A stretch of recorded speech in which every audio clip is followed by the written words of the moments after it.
ان کے کہنے کے باوجود وہ سو گئی۔ پھر 8:30 بجے وہ پورے گھر میں بھاگتی پھر رہی تھی۔ وین والا ہارن پر ہارن دے رہا تھا۔ جلدی چلی جاؤ، کل غازی کہہ رہا تھا وین والے نے تمہیں لانے اور لے جانے کی ذمہ داری سے معذرت کر لی ہے۔ کہہ رہا تھا تمہاری وجہ سے اوروں کو بھی دیر ہو جاتی ہے۔ حورین نے جلدی سے اسکارف درست کیا، بیگ کندھے پہ ٹکایا اور گولی کسی تیزی سے بھاگتے ہوئے گیٹ پار کر کے وین میں بیٹھ گئی۔ وین میں بیٹھے بچے اس کے انداز پر مسکرائے تھے۔ وہ اس علاقے کی سب سے اچھے اور مہنگے اسکول کی ٹیچر تھی۔ اسکول میں داخل ہوتے ہی اسے خبر ملی کہ پرنسپل نوریہ حیدر عمرے کے لیے جا رہی ہیں اور ان کی غیر موجودگی میں ان کا بیٹا پرنسپل کے فرائض سر انجام دے گا۔ مجھے یقین ہے میری غیر موجودگی میں بھی آپ لوگ اتنی ہی محنت اور ذمہ داری سے کام کریں گی جتنا میری موجودگی میں کرتی تھیں۔ میڈم نوریہ حیدر نے تمام ٹیچرز کو دیکھتے ہوئے کہا، ہم پوری کوشش کریں گے آپ کو شکایت کا موقع نہ ملے۔ وائس پرنسپل نے اعتماد سے کہا۔ عباد کو آج میرے ساتھ ہی آنا تھا پر اسے اچانک ضروری کام پڑ گیا۔ وہ انشاءاللہ کل سے اسکول جوائن کر لے گا۔ اب آپ لوگ اپنی اپنی کلاسز میں جا سکتی ہیں۔ پرنسپل نوریہ حیدر نے میٹنگ ختم کی۔ تمام ٹیچرز اپنی کلاس کی طرف چل پڑے۔ اوف، اتنی دیر ہو گئی۔ حورین نے جلدی جلدی تیار ہوتے ایک نظر وال کلاک پر ڈالی۔ آج تو نیا پرنسپل آئے گا۔ First impression is the last impression. Van والا 2-3 ہارن دینے کے بعد جا چکا تھا۔ حورین غازی کے ساتھ اسکول پہنچی۔ موٹر سائیکل سے اترتے ہی وہ گولی کسی تیزی سے اسکول میں داخل ہوئی۔ وہ اسٹاف روم کی طرف بڑھ رہی تھی جب اسٹاف روم سے نکلتے عباد سے بری طرح ٹکرائی۔ نظر نہیں آتا کیا؟ اگر ان 2 آنکھوں کو استعمال میں نہیں لانا تو کسی کو ڈونیٹ کر دے، کسی کا بھلا ہی ہو جائے گا۔ عباد نے حیرت سے اس کی ڈھٹائی دیکھی جو خود اتنی تیزی سے آ رہی تھی جیسے میراتھن میں حصہ لیا ہو، اور الزام بھی اس پر لگا رہی تھی۔ میں بھی آپ کو یہی کہوں گا، ان بڑی بڑی آنکھوں کو ڈونیٹ کر دیجیے جب استعمال نہیں کرنی آپ نے۔ عباد نے اس کی بڑی بڑی آنکھوں کو دیکھتے ہوئے کہا، کیا مطلب؟ آپ یہ کہنا چاہ رہے ہیں کہ سارا قصور میرا ہے؟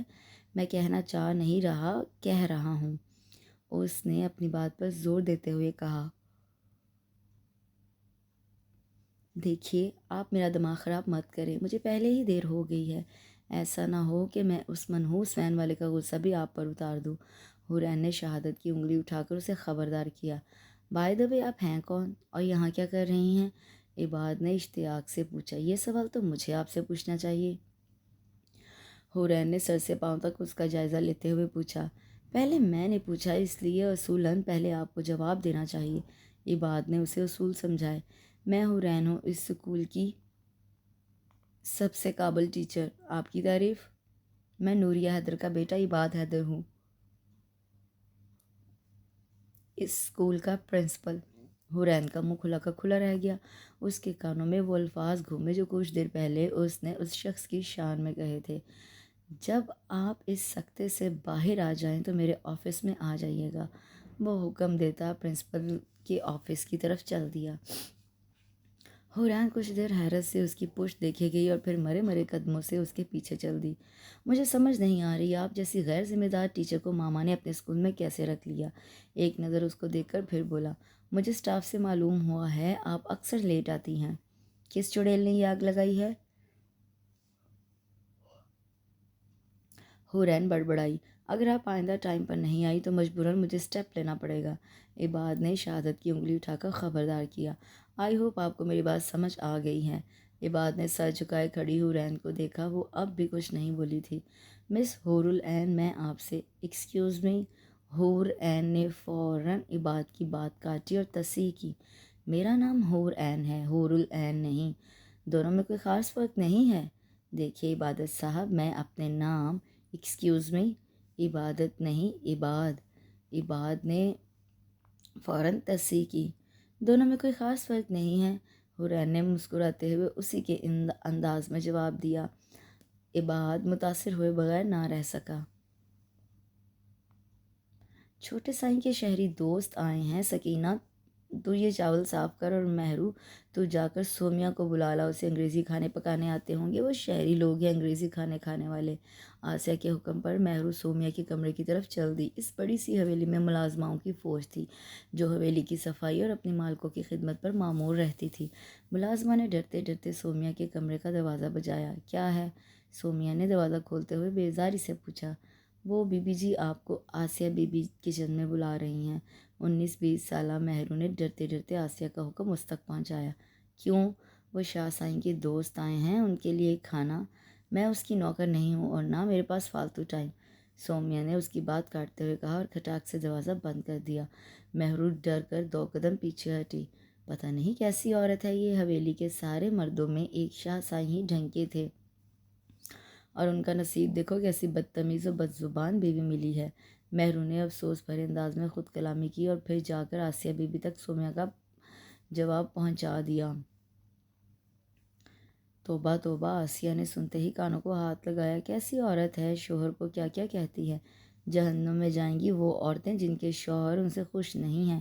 ایک ہمیں دیکھو، صبح سے شام تک شوہر کے پیر دھو دھو کر پیتے ہیں، پھر بھی یہ خوف رہتا ہے کہ کہیں کوئی بات انہیں بری نہ لگ جائے اور گناہ گار نہ ہو جائیں۔ آسیہ کی شادی اس حویلی کے سب سے بڑے بیٹے زمان سے ہوئی تھی، جو غصے کا بہت تیز تھا۔ پتہ نہیں اماں کو اس میں کیا نظر آیا تھا، بھائی کی بیٹی تھی تو اس کا مطلب یہ۔ باقی کا جملہ آسیہ کے منہ ہی میں ہی رہ گیا، کیونکہ کچن کے دروازے میں کھڑے شاہ میر پر ان کی نظر پڑ گئی تھی۔ شاہ میر غصے سے لب بھینچتے ہوئے اپنے کمرے کی طرف چل دیا۔ شاہ میر، آسیہ نے اسے روکنا چاہا پر وہ رکا نہیں۔ اب کیا ہوگا؟ مہرو کی آنکھوں میں خوف کے سائے لہرائے۔ تو اماں سعید کو بتا جا کے وہ چاچا سعید کے گھر ہیں، شاہ میر بہت غصے میں گیا ہے، خدا خیر کرے۔ آسیہ کے ہاتھ پاؤں پھول رہے تھے۔ مہرو فوراً ساتھ والی حویلی کی طرف چل پڑی۔ سومیا بیڈ گراؤنڈ سے ٹیک لگائے بیٹھی تھی۔ جھٹکے سے دروازہ کھلا، غصے میں سرخ چہرہ لیے شاہ میر کمرے میں داخل ہوا۔ اسے دیکھتے ہی سومیا نے ناگواری سے رخ پھیر لیا۔ تمہاری ہمت کیسے ہوئی انکار کرنے کی؟ اس نے سومیا کا بازو سختی سے پکڑتے ہوئے اس کا رخ اپنی طرف کیا۔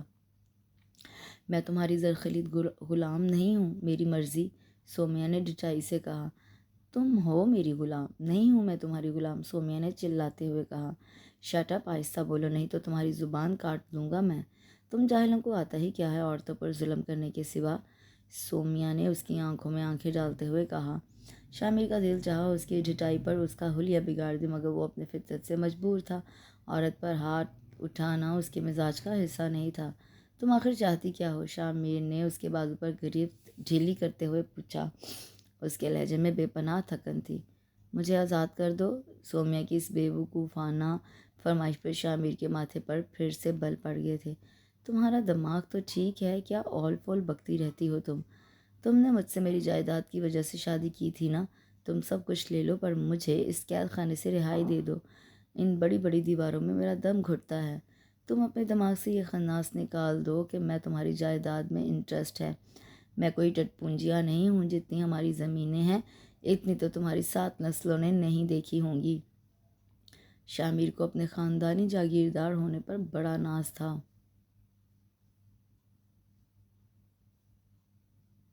پھر مجھے کیوں اس قید خانے میں رکھا ہوا ہے جب میں یہاں رہنا نہیں چاہتی؟ رہنا تو تمہیں یہی ہے، تمہارے چاہے نہ چاہنے سے کوئی فرق نہیں پڑتا، شاہ میر نے سختی سے کہا۔ آمنہ بیگم کھلے دروازے سے فوراً اندر آئیں۔ انہیں جیسے ہی مہرو نے بتایا وہ دوڑی چلی آئیں۔ اپنی بھتیجی کی بدزبانی سے وہ اچھی طرح آگاہ تھی۔ اب کیا ہوگا؟ اپنی بھتیجی کو سمجھا لیں، آئندہ اگر اس نے بدتمیزی کی تو میں اس کے ٹکڑے کر کے اس حویلی میں دفنا دوں گا۔ شاہ میر نے شہادت کی انگلی اٹھاتے ہوئے وارننگ دی اور کمرے سے باہر چلا گیا۔ آپ اپنے بیٹے کو اچھی طرح سمجھا دیں، میں کوئی گاؤں کی ان پڑھ لڑکی نہیں ہوں جو خاموشی سے اس کے ظلم سہوں گی۔ میں اس حویلی کی اینٹ سے اینٹ بجا دوں گی۔ آمنہ بیگم نے دونوں ہاتھوں سے سر تھام دیا۔ 2 ماہ پہلے وہ بہت ارمانوں سے اپنے سب سے چھوٹے اور لاڈلے بیٹے کے لیے اپنے بھائی کی بیٹی بیاہ کر لائی تھیں۔ سومیا کو جانے کیوں شاہ میر اور اس حویلی سے ازلی بیر تھا۔ آپ آج پھر آدھا گھنٹہ لیٹ آئیں۔ بعد نے رسٹ واچ دیکھتے ہوئے سامنے کھڑی حورین کو دیکھا۔ آپ کے ساتھ مسئلہ کیا ہے؟ ڈیلی لیٹ آتی ہیں؟ آپ جیسی ٹیچرز بچوں کو وقت کی پابندی اور نظم و ضبط پر مضمون رٹوا کر خود ان پر عمل نہیں کرتی۔ آپ جیسے ٹیچرز ان ملک کے معماروں کو کیا سبق دے سکتے ہیں؟ عباد نے سر جھکائے کھڑی حورین کو دیکھا۔ حورین نے اپنے تاثرات چھپانے کے لیے سر جھکا لیا اور بڑبڑاتے ہوئے عباد کی شان میں قصیدے پڑھ رہی تھی۔ ہم اس شہر میں 5 سکولز چلا رہے ہیں، آپ کو اندازہ ہو جانا چاہیے کہ ہم اپنے ادارے کی ساکھ کے معاملے میں بہت کانشیس ہیں۔ مجھے سمجھ نہیں آتی ماما نے آپ جیسی لڑکی کو اپنے سکول میں کیوں رکھا ہوا ہے؟ عباد نے کئی دفعہ کا کہا جملہ دہرایا۔ اور مجھے سمجھ نہیں آتی کہ میں نے اپنی اتنی اچھی زندگی سے بور ہو کر سکول میں پڑھانے کا کیوں سوچا۔ حورین کی بڑبڑاہٹ عباد کے کانوں تک پہنچ گئی تھی۔ آپ نے کچھ کہا؟ نہیں، حور نے سر اٹھائے بغیر نفی میں سر ہلا دیا۔ مس حورین، میں آپ کو آخری وارننگ دے رہا ہوں، اب اگر آپ کی طرف سے کوئی شکایت ملی تو آپ کا اسکول میں آخری دن ہوگا، بھلے نکال دینا، پر جانے سے پہلے تمہاری طبیعت ضرور صاف کر کے جاؤں گی۔ حورین نے عہد کیا۔ یہ کیا مکھے کی طرح بڑبڑ کرتی رہتی ہیں آپ؟ جو کہنا ہو تیز آواز میں کہا کریں۔ عباد کو اس کے بار بار بڑبڑانے پر جھنجھلاہٹ ہوئی۔ حالانکہ وہ جانتا تھا حورین جو بھی بڑبڑاتی ہے کم از کم وہ اس کے لیے اچھے الفاظ نہیں ہوں گے۔ حورین اب بھی خاموشی سے سر جھکائے کھڑی تھی۔ عباد کو اس پر غصہ آیا۔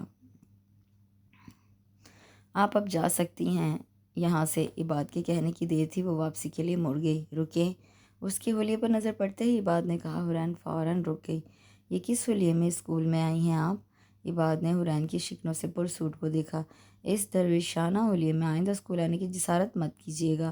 عباد اسے صفائی نصف ایمان پر لیکچر دینا شروع ہو گیا تھا۔ حورین کے صبر کا پیمانہ لبریز ہو گیا۔ میں کوئی آپ کی طرح ڈیفینس سے نہیں آتی جہاں لائٹ ہر وقت ہوتی ہے۔ ہمارے علاقے میں 2 دنوں سے لائٹ نہیں ہے۔ ایک ساری رات مچھروں نے سونے نہیں دیا اور اوپر سے آپ نے صبح صبح میرا دماغ خراب کر دیا ہے۔ وہ کہہ کر رکی نہیں، تیزی سے پرنسپل آفس سے نکل گئی۔ عباد آنکھیں پھاڑے اسے جاتا دیکھ رہا تھا۔ کچھ ہی دیر بعد اس کے چہرے پر حیرت کی جگہ مسکراہٹ آ گئی۔ عباد نے مسکراتے ہوئے کرسی کی پشت سے ٹیک لگا لی۔ انجینئرنگ یونیورسٹی سے سیدھا اسکول پرنسپل تک آ کر اسے بہت مزہ آ رہا تھا۔ وہ ابھی فائنل ایئر کے ایگزامز دے کر فارغ ہوا تھا کہ ماما کے عمرے پر جانے کی وجہ سے اس نے اسکول کی ذمہ داری سنبھال لی۔ موبائل بجنے کی آواز پر اس نے ہاتھ بڑھا کر ٹیبل سے موبائل اٹھایا۔ اسکرین پر اظہر کا نام جگمگا رہا تھا۔ اس نے فوراً کال ریسیو کی۔ کہاں گم ہو بھائی؟ اظہر نے سلام دعا کیے بغیر اس سے پوچھا۔ کہیں نہیں یار، تجھے بتایا تھا نا ماما پاپا عمرے پر گئے ہوئے ہیں، تو ان کی غیر موجودگی میں ان کے اسکول کے پرنسپل کے فرائض انجام دے رہا ہوں۔ ہمارا گھومنے کا پلان ہے یار، شمالی علاقہ جات کی طرف، تو بھی وقت نکال۔ سوری یار، میں تو نہیں جا سکوں گا، عباد نے معذرت کی۔ ہاں تو اب کہاں جائے گا؟ اسکول میں اچھی اچھی لڑکیاں دیکھنے کو ملتی ہوں گی۔ تم الیکٹریکل اور مکینیکل والوں نے لڑکیاں تو دیکھی نہیں ہوتی، سو جہاں دیکھتے ہو پاگل ہو جاتے ہو۔ اظہر سافٹ ویئر انجینئر تھا جبکہ عباد مکینیکل انجینئر تھا۔ اس کے ڈپارٹمنٹ میں لڑکیاں بہت کم تھیں۔ بکواس بند کر، تو یہاں اپنے بھائی کا روب و دبدبہ دیکھے گا تو حیران رہ جائے گا، عباد نے مسکراتے ہوئے کہا۔ ہاں میں ضرور تیرا روب دبدبہ دیکھوں گا، ویسے بھی تجھ سے ملے کافی دن ہو گئے ہیں، اظہر نے منی خیزی سے مسکراتے ہوئے کہا۔ عباد اس کا ارادہ بھانپ گیا تھا، اس لیے فوراً بولا۔ خبردار جو اس طرف آیا ٹانگیں توڑ دوں گا، ماما مجھے گھر سے نکال دیں گی، اور وہ اپنے اسکول کی ریپوٹیشن کے معاملے میں بہت کانشیس ہیں۔ اگر تجھے ملنا ہے تو یہاں تھوڑے فاصلے پر مسجد ہے، وہیں آ جانا، ظہر ساتھ پڑھیں گے۔ بہت کمینہ ہے تو، اظہر کی بات پر عباد کا قہقہہ بلند ہوا۔ بہت شکریہ، عباد نے کہتے ہوئے فون بند کر دیا۔ چاچا سائیں، آپ آج ہی بابا سائیں سے بات کریں، انہوں نے بتائیں کہ جیسے ایک جنگل میں 2 شیر نہیں رہ سکتے، اس طرح ایک گھر میں بھی 2 شیر نہیں رہ سکتے۔ علی شیر نے ایک نظر شیر دل پر ڈالتے ہوئے شامر سے کہا۔ کیوں بھائی، اب کیا ہو گیا؟ علی شیر اور شیر دل میں اکثر لڑائی جھگڑے ہوتے رہتے تھے۔ میں نے اتنی مشکلوں سے اسکول میں ایک لڑکی دوست بنائی تھی، اس نے وہاں کنفیوژن کریٹ کر دی۔ میں جب بھی باتیں کر رہا ہوتا ہوں وہاں پہنچ جاتا ہے اور کہتا ہے علی شیر میں ہوں، یہ تو شیر دل ہے۔ علی شیر اور شیر دل دونوں جڑواں تھے، دونوں میں غضب کی مشابہت تھی۔ اکثر گھر والے بھی کنفیوز ہو جاتے تھے انہیں پہچاننے میں۔ کیوں تنگ کرتے ہو علی شیر کو؟ شامیر نے سوالیہ نظر سے شیر دل کو دیکھا جو بڑے انہماک سے کھانا کھا رہا تھا، پر اس کی شرارتی آنکھیں چمک رہی تھیں۔ اسے میرے علاوہ دوست بنانے کی ضرورت کیا ہے؟ میں 10 بار بتا چکا ہوں، مجھے اس کے دوستوں سے چڑ ہوتی ہے۔ شیر دل نے صاف گوئی سے اپنا مسئلہ بیان کیا۔ بس سومیا بھی دروازہ نہیں کھول رہی، بس اندر سے کہہ دیا ہے انہیں بھوک نہیں ہے۔ سکینہ نے آمنہ بیگم کو بتایا۔ وہ صبح میں بھی ناشتے کے لیے نہیں آئی تھی۔ آمنہ بیگم نے شامیر کو دیکھا جو اب کھانے میں مگن ہو چکا تھا۔ شامیر، تمہاری لڑائی ہوئی ہے کیا؟ وہ کھانے سے تو کبھی انکار نہیں کرتی ہے۔ آمنہ نے سوالیہ نظروں سے شامیر کو دیکھا۔ ہاں، کل میں نے اسے تھپڑ مار دیا تھا، شاید اس لیے صبح سے کمرہ بند کیے بیٹھی ہے۔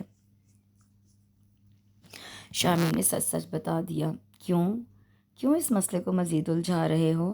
میں الجھا رہا ہوں؟ شامیر نے حیرت سے ماں کو دیکھا۔ آپ میرے ساتھ ناانصافی کر رہی ہیں اماں، شامر نے شکوہ کے نظروں سے انہیں دیکھا۔ میں تو بس یہ چاہتی ہوں کہ تم خوش رہو، جو وہ کہتی ہے اس کی بات مان لیا کرو۔ کچھ دن پہلے سومیا نے حویلی سے باہر جانے کی فرمائش کی تھی، پر شامر نے اسے یہ کہہ کر منع کر دیا کہ حویلی کی عورتیں باہر نہیں جاتیں۔ آپ کو پتہ ہے وہ کیا چاہتی ہے؟ شامر نے عجیب سی نظروں سے انہیں دیکھا۔ کیا؟ طلاق۔ شامر کے جواب پر آمنہ بیگم کو شوق لگا۔ وہ آنکھیں پھاڑے بیٹے کو دیکھ رہی تھیں۔ آسیہ کے ہاتھ سے چمچ چھوٹ گیا۔ وہ حیرت سے کبھی دیور اور کبھی ساس کو دیکھنے لگی۔ کاش ہفتے کے دنوں میں اتوار نہ ہوتا، کروٹ لیتے ہوئے بعد نے سوچا۔ کبھی ایسا بھی وقت تھا جب اس کی خواہش ہوتی تھی ہر دن اتوار ہو اور مزے سے سوتا رہے، پر اب کسی کو دیکھنے کی شدید خواہش اسے سونے نہیں دے رہی تھی۔ وہ رات بھی کافی دیر سے سویا تھا اور ابھی 2 گھنٹوں سے اٹھا ہے، اسے ہی سوچ رہا تھا۔ یہ کیا ہو گیا تمہیں عباد حیدر؟ یونیورسٹی میں بھی تو بہت سی لڑکیاں تھیں، ہر کسی کو دیکھ کر ایسا محسوس نہیں ہوا؟ اس نے خود سے سوال کیا۔ وہ سب سے ڈیفرنٹ ہے، سب سے خوبصورت۔ وہ جب ہنستی ہے تو لگتا ہے ساری کائنات ہنس رہی ہے۔ دل نے جواب دیا۔ تو کیا تم یہ سب اسے کہہ دو گے؟ توبہ کرو، وہ میرا بینڈ بجا دے گی۔ اس سے کچھ امید نہیں، میں ڈائریکٹ رشتہ بھیجوں گا۔ اس نے مسکراتے ہوئے سوچا، تم وہ پہلی لڑکی ہو جس کو دیکھ کے میری آنکھیں خوابوں سے بھر جاتی ہیں۔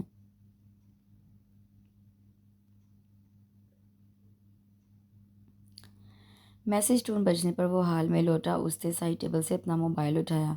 میاں مجنوں، اگر خواب خرگوش سے بیدار ہو چکے ہو تو ہمیں بھی اپنے دیدار کی سعادت نصیب کروا دیجیے۔ اظہر کا میسج پڑھ کر اس کے چہرے پر مسکراہٹ آ گئی۔ وہ اٹھنے ہی لگا تھا کہ اس کی نظر سامنے دیوار پر لگی وال کلاک پر پڑی۔ اوہ، 1 بجنے والا ہے۔ وقت گزرنے کا پتہ ہی نہیں چلا۔ جب میں اٹھا تب کیا ٹائم تھا؟ اس نے ذہن پر زور دیتے ہوئے یاد کرنا چاہا، پر اسے یاد نہ آیا۔ عباد بیٹا، تم تو گئے کام سے۔ اس نے مسکراتے ہوئے خود غلامی کی اور واش روم میں گھس گیا۔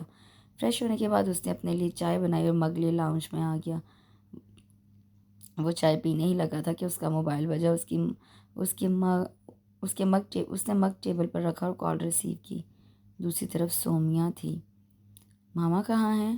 وہ تو عمرے کے لیے سعودیہ گئی ہوئی ہیں۔ خیریت؟ کب؟ مجھے کیوں نہیں بتایا؟ ان کا ارادہ تھا تمہاری طرف آنے کا، پر وہ مصروفیت کی وجہ سے نہیں آ سکی۔ مجھے پتہ ہے وہ مجھ سے ناراض ہیں، اس لیے نہیں آئیں۔ انہیں مجھ سے زیادہ شامر عزیز ہے، میں تو ان کی کچھ لگتی ہی نہیں ہوں۔ تم غلط سوچ رہی ہو سومی، ایسا کچھ نہیں۔ ایسا ہی ہے، تم سب نے مجھے بوجھ کی طرح اپنے سر سے اتار پھینکا ہے، اور اس شخص کو بھی پتہ ہے، بھلے وہ مجھے جان سے مار دے، پر پیچھے سے کوئی اس سے جواب طلبی نہیں کرے گا۔ ایسا کچھ نہیں ہے سومی، نہ تم پہلے بوجھ تھی نہ اب بوجھ ہو۔ شامر کوئی غیر تھوڑی ہے۔ عباد نے اسے سمجھانے کی کوشش کی۔ تمہارے اس اپنے نے کل مجھ پر ہاتھ اٹھایا ہے، ایک دن آئے گا جب وہ میرا گلا بھی دبا دے گا، اور تم شامر اچھا ہے کہ گردان کرتے رہنا۔ سومیا نے روتے ہوئے کہا۔ سومی تم پلیز رو مت، میں شامر سے بات کروں گا۔ تسلیوں اور دلاسوں کے بعد عباد نے فون بند کر دیا۔ وہ اب چائے کا مگ اٹھائے سومی کے بارے میں ہی سوچ رہا تھا۔ ہوری اٹھو، 10 بج گئے ہیں۔ وہ فجر پڑھ کر سوئی تھی اور اٹھنے کا نام نہیں لے رہی تھی۔ کیا مصیبت ہے، اتوار کے دن تو سکون سے سونے دیا کرو۔ حورین نے کھا جانے والی نظروں سے نور کو دیکھا۔ تائی آئی ہوئی ہیں، نور نے اسے تائی کی آمد سے آگاہ کیا۔ تو میں کیا کروں، میں صبح صبح انہیں نہیں دیکھنا چاہتی، میرا پورا دن برا گزرے گا۔ حورین قدرے تیز آواز میں بولی۔ آہستہ بولو، اگر انہوں نے سن لیا تو۔ نور نے اسے خوفزدہ کرنا چاہا۔ میں اس ظالم کے سامنے سر جھکانے کو گناہ سمجھتی ہوں۔ تم اور امی ان کی خدمت میں ایک ٹانگ پر کھڑے ہو جاؤ میری بلا سے، حورین نے کروٹ لیتے ہوئے کہا۔ وہ تمہیں بلا رہی ہیں، پر میں ان سے نہیں ملنا چاہتی۔ تمہیں پتہ ہے اس بدتمیزی کی وجہ سے امی کو کتنی باتیں سننے کو ملیں گی اور ابو کتنا غصہ ہوں گے۔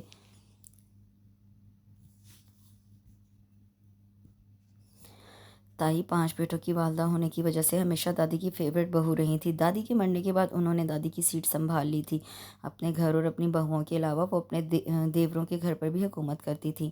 نور کی بات کا خاطر خواہ اثر ہوا۔ وہ منہ بناتے ہوئے اٹھی اور واش بیسن پر منہ دھونے کے بعد تائی کی خدمت میں سلام عرض کرنے چل دی۔ تائی کو اپنے بلائیں لیتے دیکھ کر اس کی آنکھیں حیرت سے مکمل کھل گئیں۔ تمہیں تو توفیق ہی نہیں ہوئی تائی سے ملنے کی، میں ہی تم سے ملنے چلی آئی۔ حورین نے اپنی انگلی دانتوں کے بیچ رکھتے ہوئے دبائی۔ وہ یہ دیکھنا چاہ رہی تھی کہ وہ کہیں خواب تو نہیں دیکھ رہی۔ اس کی حیرت بجا تھی۔ تائی اور اس کے بیچ کبھی اتنی محبت، اتنی بے تکلفی نہیں رہی تھی۔ اس نے ذہن پر زور ڈالتے ہوئے یاد کرنا چاہا وہ آخری بار کب تائی کے گھر گئی تھی۔ کچھ ہی دیر میں اسے یاد آیا، آخری بار وہ تب گئی تھی جب تائی نے فرحین بھابھی کو گھر سے نکالا تھا۔ نازک سی فرحین بھابھی اسے بہت پسند تھی۔ تائی نے اس پر جھوٹے الزام لگا کر گھر سے نکال دیا تھا۔ فرحین بھابھی کا روتا بلکتا چہرہ آج بھی اس کی یادداشت میں محفوظ تھا۔ جب بھی اسے وہ واقعہ یاد آتا تھا، تائی سے نفرت میں مزید اضافہ ہو جاتا تھا۔ وہ کچھ دیر ان کے پاس بیٹھنے کے بعد وہاں سے اٹھ گئی۔ ان کا محبت بھرا انداز اس سے ہضم نہیں ہو رہا تھا۔ خدا خیر کرے، مجھ سے اتنی محبت کس خوشی میں دکھا رہی ہیں، حورین نے نور سے سرگوشی کے انداز میں کہا اور ناشتے کی غرض سے کچن میں چلی گئی۔ تمہاری برہمی بجا ہے عباد، تم اس کے بھائی ہو، پر اگر تم خود کو میری جگہ رکھ کر سوچو تو تمہیں اندازہ ہوگا میں کس صبر اور برداشت سے کام لے رہا ہوں۔ شاہ میر نے اپنے لہجے کو نارمل کرتے ہوئے کہا، آئی نو میر، وہ تھوڑی جذباتی ہے، پر وقت کے ساتھ ساتھ ٹھیک ہو جائے گی۔ اللہ کرے کہ تمہاری بات درست ثابت ہو۔ شاہ میر کو امید نہیں تھی کہ وہ ٹھیک ہو جائے گی۔ میر، سارا قصور ماما پاپا کا ہے، انہوں نے اچانک ڈکلیئر کر دیا کہ وہ تم سے بچپن سے انگیجڈ ہے، پھر 2 ماہ کے اندر اندر اس کی تم سے شادی کر دی۔ اسے ٹائم نہیں دیا انہوں نے، اور تم بھی یہی کر رہے ہو۔ اسے کچھ ٹائم دو یار، وہ بالکل ٹھیک ہو جائے گی۔ تم تو اس کی سائیڈ لوگے ہی، بھائی جو ہو اس کے۔ شاہ میر نے مسکراتے ہوئے سوچا پر کہا نہیں۔ کہنے کو اس کے پاس بہت کچھ تھا، 3 ماہ کم نہیں ہوتے۔ ان 90 دنوں میں وہ روز کوئی نہ کوئی نیا تماشا کھڑا کر دیتی تھی۔ شاہ میر نے ذرا سا ریئیکٹ کیا تو اس نے عباد کو فون کھڑکا دیا تھا۔ 3 دن پہلے اسے عباد کا فون آیا تھا کہ وہ جب بھی شہر آئے اس سے مل کر جائے۔ آج اسے ضروری کام سے شہر آنا پڑ گیا تھا تو وہ عباد سے ملنے چلا آیا تھا۔ شاہ میر جانے کے لیے اٹھ کھڑا ہوا، کھانا کھا کر جانا۔ عباد نے اسے روکنا چاہا، نہیں پھر کبھی صحیح گھر پہنچتے پہنچتے دیر ہو جائے گی۔ تم فکر مت کرو، ماما آئیں گی تو سمجھائیں گی اسے۔ عباد اسے گاڑی تک چھوڑنے آیا تھا۔ شاہ میر گاڑی کا دروازہ کھول رہا تھا تب اس نے ایک بار اور تسلی دی۔ شاہ میر نے اس بات میں سر ہلاتے ہوئے گاڑی سٹارٹ کی۔ چوکیدار نے فوراً گیٹ کھول دیا۔ اس کی گاڑی کے جانے کے بعد عباد نے بھی اندر کی طرف قدم بڑھا دیے۔ اسے اندازہ تھا کہ تائی کے اس رویے کی کوئی وجہ ہے، اور بہت جلد اسے وہ وجہ معلوم ہو گئی۔ تمہاری تائی نے اپنے عامر کے لیے حورین کا رشتہ مانگا ہے۔ حورین کے ہاتھ سے گلاس چھوٹ گیا۔ کیا؟ حورین کچھ کہنے کے لیے منہ کھولا تھا کہ اس کی نظر دروازے پر پڑی۔ کمرے میں داخل ہوتے ابو کو دیکھ کر وہ اپنا غصہ دباتی کمرے سے نکل گئی اور اب اپنے کمرے میں بڑبڑاتے ہوئے ٹہل رہی تھی۔ دیکھ لینا، اس میں بھی ان کا کوئی مطلب پوشیدہ ہوگا۔ انہوں نے یہی سوچا ہوگا کہ اماں ابا تو اس کے ویسے ہی جی جی کرتے نہیں تھکتے، بیٹی بھی آرام سے ان کی غلامی میں آ جائے گی۔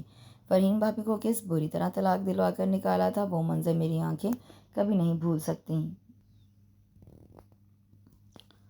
تم فکر مت کرو، امی سٹینڈ ضرور لیں گی، نور نے اسے تسلی دینی چاہی۔ کوئی سٹینڈ نہیں لے گا، مجھے پتا ہے، اور اگر کسی نے لیا بھی تو ابو چلنے نہیں دیں گے، کیونکہ تم جانتی ہو ابو اپنی بھابھی کو فرشتہ سمجھتے ہیں، جبکہ میں ان کی شیطانی صرف سے واقف ہوں، اس لیے میں خود انکار کروں گی۔ حورین کی آواز قدرے تیز ہو گئی تھی۔ آہستہ بولو، اگر ابو نے سن لیا تو؟ نور نے اسے خوفزدہ کرنا چاہا۔ بھلے سن لے، میں کسی سے؟ حورین نے بڑھ کر اس کے منہ پہ ہاتھ رکھ دیا۔ پاگل مت بنو حوری، لڑکیاں اس موضوع پر نہیں بولتی۔ دوسرے کمرے سے آتے ابو کی آواز پر حورین صوفے پر ٹھہر گئی۔ ارے سمینہ بیگم، تمہیں تو بھابھی کا شکر گزار ہونا چاہیے کہ انہوں نے عامر کے لیے تمہاری بیٹی کا انتخاب کیا ہے، نہیں تو آج کل لڑکیوں کے رشتے نہیں آتے، لڑکیاں اپنے ماں باپ کی چوکھٹ پر بوڑھی ہو جاتی ہیں۔ میں نے بھابھی جی سے کہہ دیا ہے، حورین آپ ہی کی بیٹی ہے، جب دل چاہے رسم کر جائیں۔ یہ تمہارا آخری فیصلہ ہے کہ تمہیں میرے ساتھ نہیں رہنا؟ شاہ میر غضبناک تیور لیے اسے پوچھ رہا تھا۔ ہاں، سومیا نے ڈٹائی سے جواب دیا۔ ٹھیک ہے، تم سامان پیک کرو، میں گاڑی نکال رہا ہوں۔ سومیا نے حیرت سے اسے دیکھا، وہ گاڑی کی چابی اٹھا کر کمرے سے چلا گیا تھا۔ 15-20 منٹ بعد سومیا ہینڈ کیری گھسیٹتے ہوئے آ گئی۔ شاہ میر نے اس کا بیگ گاڑی میں رکھا۔ اتنی دیر میں سومیا فرنٹ ڈور کھول کر بیٹھ چکی تھی۔ شاہ میر نے ڈرائیونگ سیٹ سنبھالی اور گاڑی سٹارٹ کر کے حویلی سے باہر آیا۔ گاڑی شہر کی طرف رواں دواں تھی۔ شاہ میر بڑے مگن انداز میں ڈرائیونگ کر رہا تھا۔ وہ باہر کے منظر دیکھنے میں مصروف تھی۔ سارا رستہ دونوں چپ رہے۔ حیدر بلا کے گیٹ کے پاس سومیا کو اتارتے ہوئے اس نے اسے پکارا،